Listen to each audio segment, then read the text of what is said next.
Fala meus amigos, estamos começando aqui mais um vídeo do canal e no vídeo de hoje a gente vai comentar um discurso do ministro Luiz Roberto Barroso, um discurso que ele fez numa reunião da UNE, tá? Há mais ou menos uma semana e tem repercutido até hoje aí, enfim, o pessoal da oposição entrou com um pedido de impeachment dele, já houve um discurso também do presidente do Senado, Rodrigo Pacheco, falando sobre isso.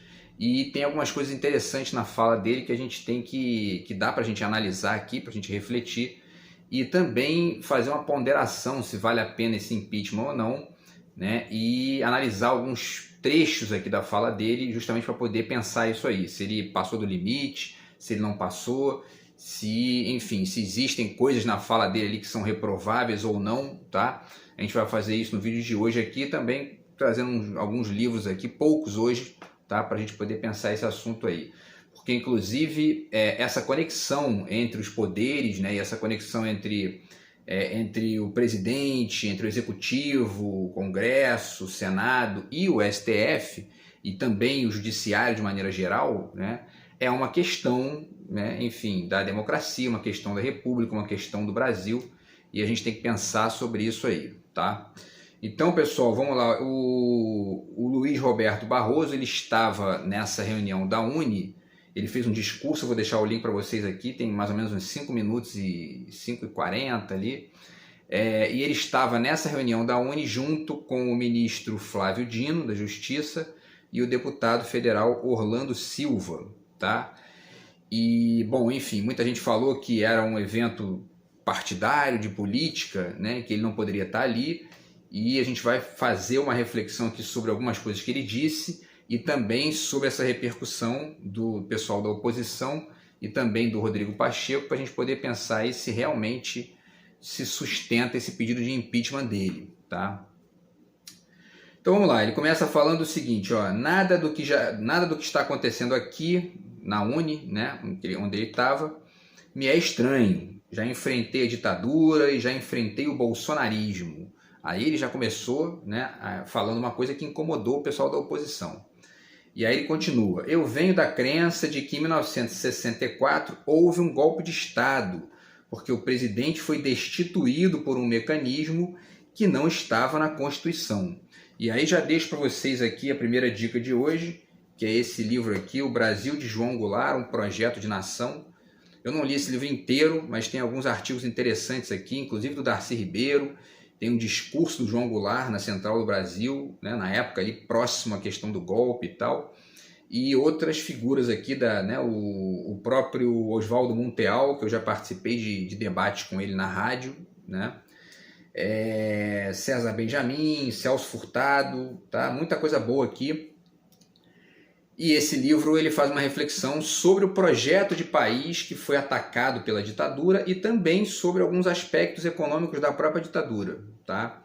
Então vale a pena ponderar aqui, vale a pena ler, né, esse livro para poder estudar um pouquinho melhor como é que foi enfim, a questão da ditadura militar no Brasil, né, e os movimentos posteriores e anteriores também.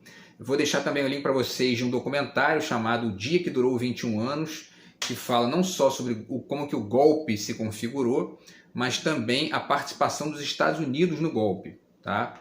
Que é uma coisa que, inclusive, recentemente, uma das deputadas dos Estados Unidos, que se chama Cássio Cortez, o sobrenome dela é Cássio Cortez, ela solicitou ao governo dos Estados Unidos que liberasse os documentos relacionados com as ditaduras da América Latina, especialmente do Brasil, tá?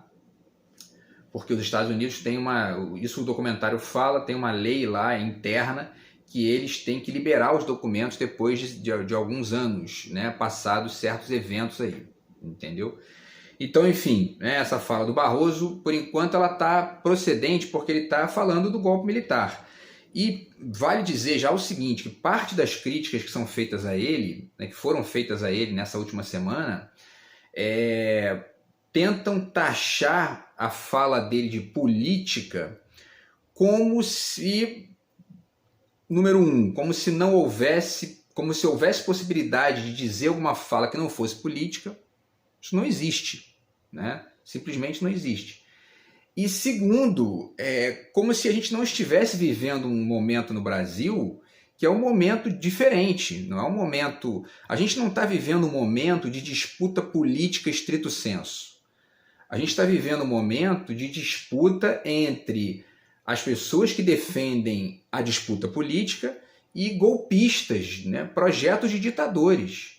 Bolsonaro não é um político estrito sensu, ele é um golpista, ele é um sujeito que defendeu o torturador lá no Congresso. Ele defendeu o golpe militar, ele diz abertamente que a ditadura não foi uma ditadura, foi uma revolução contra o comunismo, né? Uma coisa que inclusive é passível aí de impeachment, é passível de... Né? Enfim, se o cara for deputado, for senador, é passível de ser... Né, de ser expulso ali né, se fizer uma defesa dessa. Isso é considerado crime aí, né? Para além disso, né, o Bolsonaro fez várias movimentações nesse sentido, né, de atacar as instituições, de atacar a própria eleição, né? Bolsonaro tem um vídeo dele aí, ele falando do lado de uma placa assim, onde tem um cachorro e um osso do lado, né, que é um deboche às vítimas do massacre do Araguaia, lá, um negócio assim. E porque eu não tenho informações muito detalhadas desse assunto, desse evento lá, mas o fato é que foi um evento que gerou morte de pessoas lá e ele deu, né, uma declaração dizendo: ó, quem gosta de osso é cachorro, né? Quer dizer, nós não estamos lidando com um político, né? Nós estamos lidando com um retardado completo que é um projetinho de ditador mesmo, né? Então, enfim, há que se ponderar isso aí, né? Mas vamos continuar, vamos lá. Aí o Barroso continua. E houve uma ditadura, porque só a ditadura é que fecha Congresso, só a ditadura é que caça mandatos, só a ditadura é que cria censura, só a ditadura é que tem presos políticos, né? Então, esse movimento que o Bolsonaro defende como algo legítimo foi um movimento que gerou no Brasil censura, não só da imprensa, mas dos artistas também, da filosofia, do pensamento, né? Foi um movimento que gerou prisão de pessoas de maneira arbitrária, né? Foi um movimento que gerou o AI-5, que foi uma perseguição violenta ali, né, aos meios de imprensa que não estavam conectados com os golpistas e enfim, com a imprensa alternativa, com a imprensa de esquerda, né? E com artistas que foram mandados embora do Brasil, né? Políticos que foram exilados lá fora também. Então, quer dizer, né, esse movimento que o Bolsonaro defende hoje como algo que foi legítimo foi um movimento que é reprovável e que não faz parte disso que a gente chama de política. Essa é uma questão que me parece muito importante de ponderar, né? E que eu tenho dito aqui várias vezes nos vídeos do canal. Quer dizer, política é tudo aquilo que supera esse momento de autoritarismo, esse momento de ditadura. E aí ditadura, leia-se não só a ditadura dos militares, mas ditadura de todos os níveis, né? Inclusive a ditadura do mercado, que são os monopólios, né, os excessos do mercado, que tem também que ser controlados pela política, tem que ser contrapostos, dialetizados pela política também. Não só a política dos partidos, mas a política do cotidiano, que a gente faz todo dia também, né? Então, esse me parece ser um ponto-chave aqui já para poder situar uma defesa da fala do Barroso, né? Nós não estamos aqui lidando com uma oposição no Brasil entre um projeto político e outro projeto político. O que essa gente fez no dia 8 de janeiro, né, e que tem vários ovos da serpente ali que foram sendo plantados para chegar naquilo ali, inclusive do próprio Bolsonaro, aquilo não foi um ato político, né?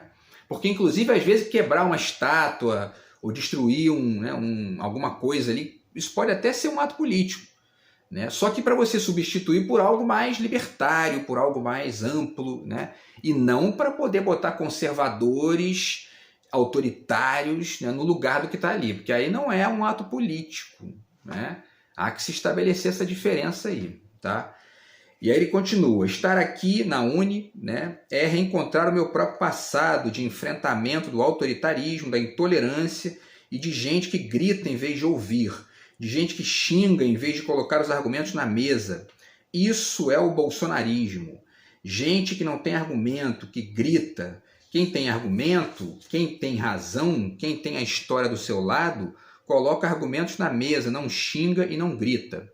Este é o passado recente do qual nós estamos tratando de estamos tentando nos livrar, né?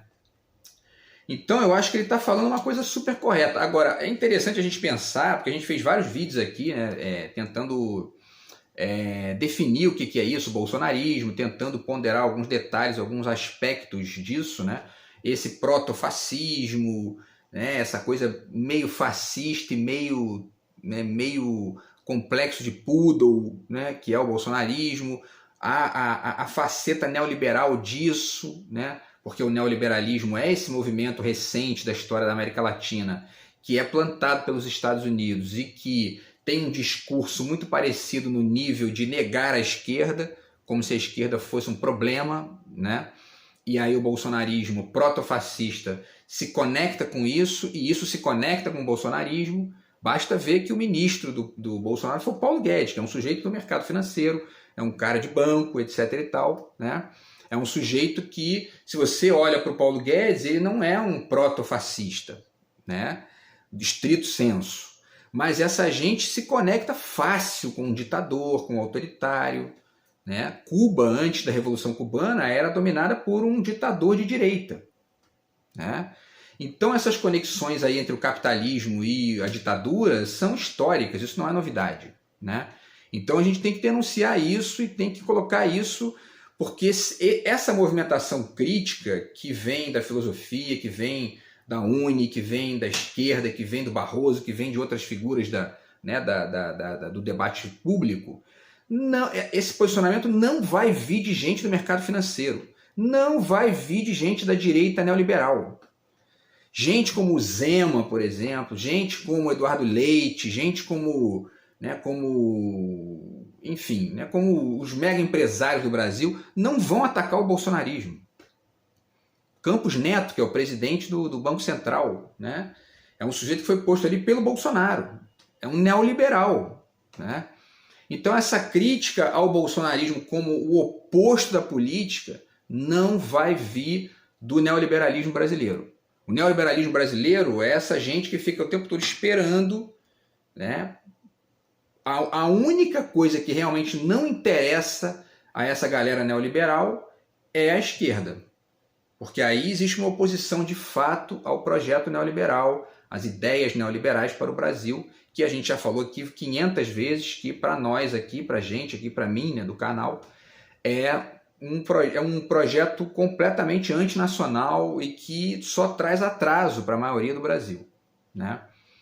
Então a gente não pode esperar nesse âmbito aqui do que o Barroso está ponderando, que é justamente da gente se livrar do bolsonarismo, ou pelo menos transformar o bolsonarismo naquilo que ele realmente é, que é algo que tem que ser, né? Que tem que ter o seu risco, né, destacado, assim como eu acabei de destacar o risco do neoliberalismo, que também tem que ser destacado, a despeito de qualquer tipo de provocação, né, isso está para além de qualquer tipo de... A gente não pode esperar isso do mercado financeiro. O mercado financeiro não vai fazer isso. Pelo contrário, né? Campos Neto está lá conectado com ele foi posto ali pelo bolsonarismo, né? E se o Bolsonaro voltasse, o Bolsonaro está inelegível, né? Mas se houver um candidato bolsonarista na próxima eleição e tiver chance de ganhar da esquerda, o grande capital apoia ele. Pode ter certeza que apoia ele, tá? Enfim, então continuando, né, pessoal, vamos lá. E aí ele diz, né, e a gente tem, né, só para continuar aqui o parêntese, né, a gente tem que definir o que é isso, o bolsonarismo, tá? Porque isso é importante para poder desenhar, né, a legitimidade ou não da fala do Barroso. E o bolsonarismo, para além desses detalhes que a gente já ponderou aqui, vale destacar mais uma vez, ele é um movimento antipolítico.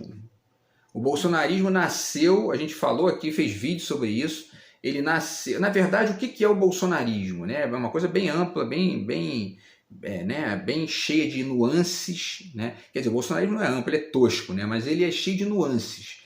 E uma dessas nuances é a seguinte: o bolsonarismo surge como negação radical da esquerda. O bolsonarismo estrito sensu, ele não tem conexão nenhuma com qualquer projeto de país. Tudo que você começava a... né, você vê o Bolsonaro nas entrevistas dele, né, qualquer entrevistador que fizesse uma pergunta para ele escapava pela tangente de responder qualquer coisa conectada com o projeto, e a única coisa que ele dizia era o seguinte: não, tem que diminuir o Estado, tem que diminuir o imposto, tem que diminuir isso, tem que tirar isso, tem que tirar aquilo. Né? É esvaziar o Estado, coisa que não se sustenta no mundo de hoje, ninguém está fazendo isso no mundo, né? E nem os Estados Unidos estão lá, estão aumentando os impostos das empresas para combater a crise, aumentando impostos de empresas japonesas para poder proteger o emprego local. Só os neoliberalistazinhos brasileiros que continuam acreditando nisso, né? Mas enfim, o Bolsonaro, e aí você escutava ele falar, o Bolsonaro era assim, ó, o PT, o problema é o PT. Tem que tirar o PT é o câncer do país, é corrupção, que a gente hoje sabe que tudo isso aí foi uma farsa, né? Saiu ontem ou anteontem uma notícia que o tal do Dallagnol, né, foi descoberto aí que ele tinha conexões lá, que ele estava armando para poder dividir o dinheiro da Lava Jato com os Estados Unidos. Né? Deixo o link para vocês aqui também, o Jamil Chad que deu essa notícia no site dele lá. Então, quer dizer, foi esse tipo de farsa, de golpismo que a gente viveu no Brasil nos últimos anos aí. E o Bolsonaro é apenas alguém que é um tosco, né, autoritário e imbecil, que percebeu nisso a possibilidade de ganhar ali um capital, né, de aprovação popular, e muita gente foi nessa onda, com todo um cenário de alienação política que a gente viu aí no Brasil nos últimos anos e que a gente está até hoje tentando deslocar aí, né, no debate, né, e, enfim, tentando aqui fazer reflexões sobre isso. Mas voltando, então aí o Barroso continua. Disse que na ditadura estava na faculdade, depois ele diz, né, trabalhei pela anistia ampla, geral e restrita quando ainda era do movimento estudantil. Trabalhei pela Constituição de 88 e agora, mais recentemente, conseguimos resistir a um golpe de Estado que estava a caminho. Essa é a questão, né? O que se combate no Brasil hoje é um grupo de golpistas, não é um grupo de pessoas que estão dispostas a fazer um debate político, né? E a gente vê, inclusive, né, essas reuniões ali, por exemplo, nas quais o Flávio Dino vai falar, né? E as perguntas que são feitas, as intervenções, as provocações, né, são pessoas de baixíssimo nível, pessoas que não têm ideia do que estão fazendo ali, né? Estão ali para negar a política, né? Isso é muito claro, né? Muito evidente ali, né? Apresentam até um projeto ou outro, uma emenda ou outra, mas você vai ver sempre para atrapalhar, sempre para poder atrasar, ou então para gerar dividendos, né, para rico.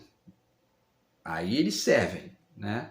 E isso é um problema no nosso Brasil, porque o Brasil é um país dos mais desiguais economicamente do mundo, né? Então, uma pessoa que está ali com um projeto de aumentar os privilégios dos ricos, que são violentos no Brasil, não está querendo fazer nada ali além disso, né? De servir de capacho de milionário e, ao mesmo tempo, né, dos próprios interesses também, porque foi descoberto agora essa semana que tem aí uma suspeita de que o governo Bolsonaro desviou lá 200 bilhões de reais, né, de vários ministérios nesses últimos anos, que no fundo isso é tudo ação do tal Centrão, que não é outra coisa, a gente já fez vídeo aqui sobre isso também, que a direita brasileira, né? A direita brasileira é um grupo de pessoas, especialmente a direita do Congresso e do Senado, mas a direita do Brasil é uma direita que defende o interesse privado, o interesse próprio. O Estado é um problema, eu fiz vídeo sobre o Constantino, que diz que tem ojeriza do Estado agora, tem uns 2, 3 dias, né? Então, quer dizer, essa é a direita brasileira. Então, eles estão lá dentro do Estado. Você eleitor que está aqui vendo o vídeo, você bota a direita lá no Congresso, no Senado, na presidência então, né? Você bota a gente lá que não gosta daquilo ali. Não gosta do Estado a não ser para ganhar dinheiro, né? E aí depois você quer reclamar de que, ó, tá faltando aqui, ó, a escola tá caindo aos pedaços, Porque existe uma população média no Brasil que não é, e aí há que se fazer uma distinção, né? Porque nem todo mundo que votou no Bolsonaro é bolsonarista estrito sensu, né? Ou seja, aquela pessoa que tem um projeto autoritário, que defende ditadura militar, nem todo mundo é assim. Eu conheço pessoas que votaram no Bolsonaro, ficaram defendendo ele o governo inteiro, dizendo, porque... E aí você fala, né? Olha só, cara, aí, passou 3, 4 anos aí, a economia tá uma desgraça. Tá aí, tá tudo caro pra caramba, tua vida tá pior, desemprego tá alto. Não, a culpa é da pandemia, a culpa é do PT, que o PT ficou 13 anos no poder, destruiu o país e agora deixa o cara trabalhar. E aí, ele não fez nada, porque o Bolsonaro mesmo admitiu durante todo o tempo que ele não sabe o que está fazendo ali, né? Ele se disse enganado pelo Paulo Guedes agora, né? Coisa que bastava dar uma olhadinha de leve lá que dava para perceber rápido isso. Ele mesmo disse isso antes da eleição de 2018, né? Eu não entendo nada de economia, vou botar o meu posto Ipiranga aqui, entendeu? Que é o Paulo Guedes, né? Então, tem pessoas que... E aí o Lula entra, resolve um monte de coisa em 6 meses e o Bolsonaro vira pro Paulo Guedes, pô, você me enganou, cara, aí, tá vendo? Como é que dá para baixar o preço do gás, da gasolina?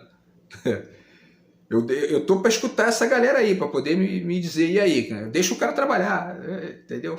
Né? A diferença é gritante. Mas, enfim... Então, voltando, há que se dizer, né, que tem gente que não é autoritário, não é, né, nenhum dos meus amigos, por exemplo, que eu não vejo há um tempão aí, mas enfim, que eu debati, né, política com eles, nenhum deles é defensor de ditadura nem nada, mas defendiam o Bolsonaro, né? Por quê? Por negação da esquerda, né?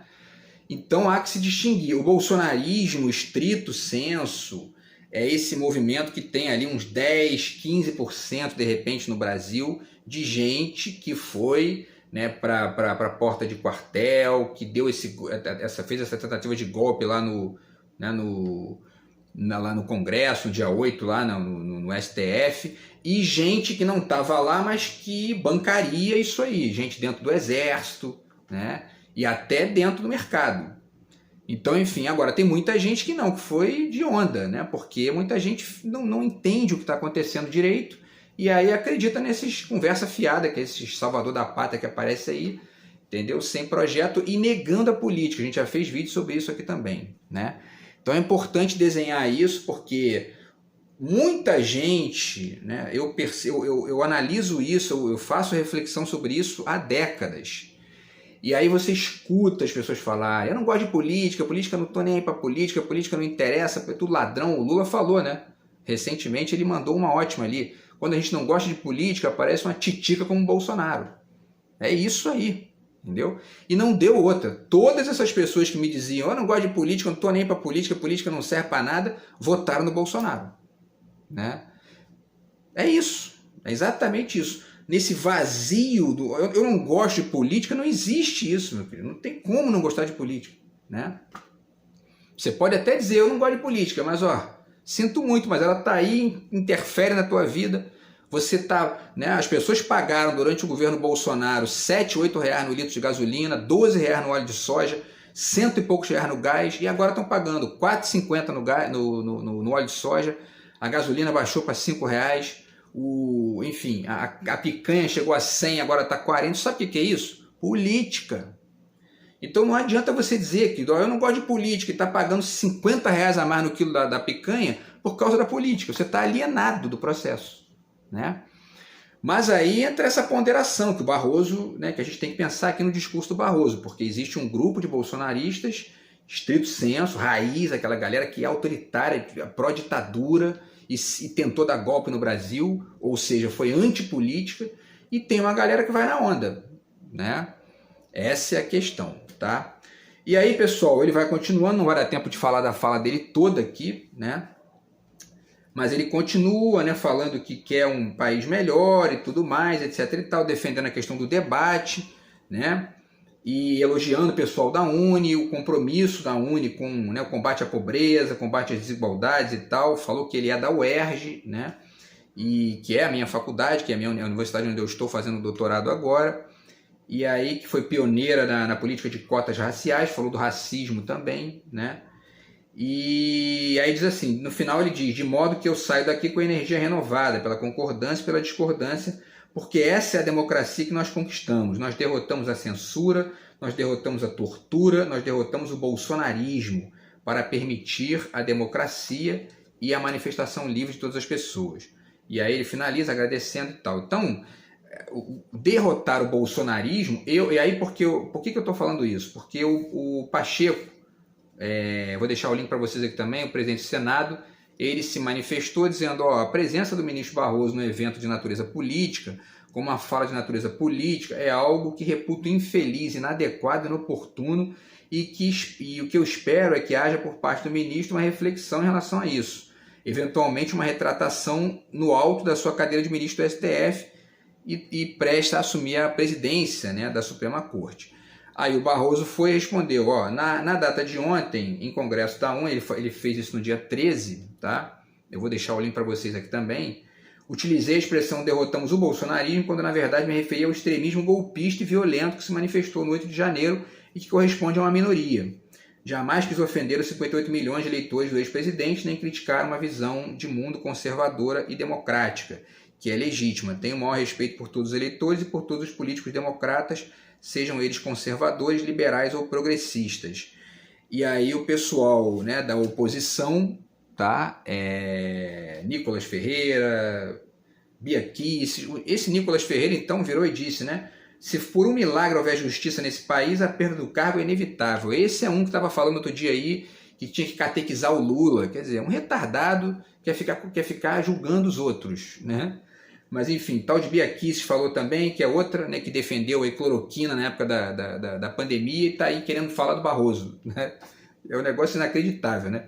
E aí a presidente da UNE, Bruna Brelas, fez uma nota, né, finalizando assim, colocamos a nossa defesa pela prisão de todos aqueles que atentaram ao Estado Democrático recentemente, principalmente o que foi o principal arquiteto deste ataque, o Bolsonaro, tá? E, para finalizar, o ministro do STF pode sofrer impeachment, tem 5 tipos de crime que ele pode cometer de responsabilidade, e um deles é exercer atividades político-partidárias, atividades político-partidárias, né? A questão, para finalizar o vídeo, é que o Barroso não fez nenhum tipo de manifestação político-partidária, né? Ele fez uma manifestação política, porque não existe manifestação que não seja política. Tá aqui, deixo para vocês, para quem quiser entender isso melhor, as origens do pensamento grego, Jean-Pierre Vernant. A política nasce como luta contra os sistemas autoritários, contra eventuais e pretensas nobrezas, eventuais e pretensos clérigos escolhidos por Deus que estão aí para poder tomar conta da vida dos outros e do Estado democrático de direito, né? Então, a política está em tudo, meu caro Pacheco. Não tem jeito, não tem como não ser político, né? Ainda mais quando o que você está confrontando é o movimento como o bolsonarismo, que é gente que defende tortura, defende ditadura, defende golpe de Estado, né? Então, eu acho que o Barroso foi feliz na colocação dele. A fala dele, nós derrotamos o bolsonarismo, que está se referindo à eleição, evidentemente, está correta, é isso aí mesmo. Porque se o Bolsonaro ganha a eleição, de repente o Pacheco não estava nem mais lá, né? De repente o Bolsonaro ali, né, tira os ministros, bota ali mais 20 ministros do STF, tudo né, terrivelmente evangélico, domina o país, acaba com as instituições. Cadê o Pacheco? Cadê? Né? A gente tinha que derrotar isso mesmo. Agora o próximo passo é no pós-bolsonarismo, que é esse restalho que ainda vai sobrar de 20%, 25% aí de gente, que vai continuar defendendo esse sujeito mesmo com todos com todas as evidências óbvias, né, de melhoria do país agora nos últimos 6 meses. Beleza, pessoal? Então, parabéns ao ministro Barroso aí pelo que ele falou, eu apoio totalmente. Bolsonarismo é algo que tem que acabar mesmo, né? O que tem que se sustentar é o debate político. Você tem um projeto neoliberal aí, beleza, bota para jogo, vamos discutir isso aí, vamos mostrar os problemas, mas não é um projeto autoritário. Agora, né? O projeto autoritário de ditadura, defesa da tortura, isso tem que ser banido mesmo, né? E é isso, pessoal. Então a gente volta no próximo vídeo aí do canal, beleza? Grande abraço, tamo junto, fui.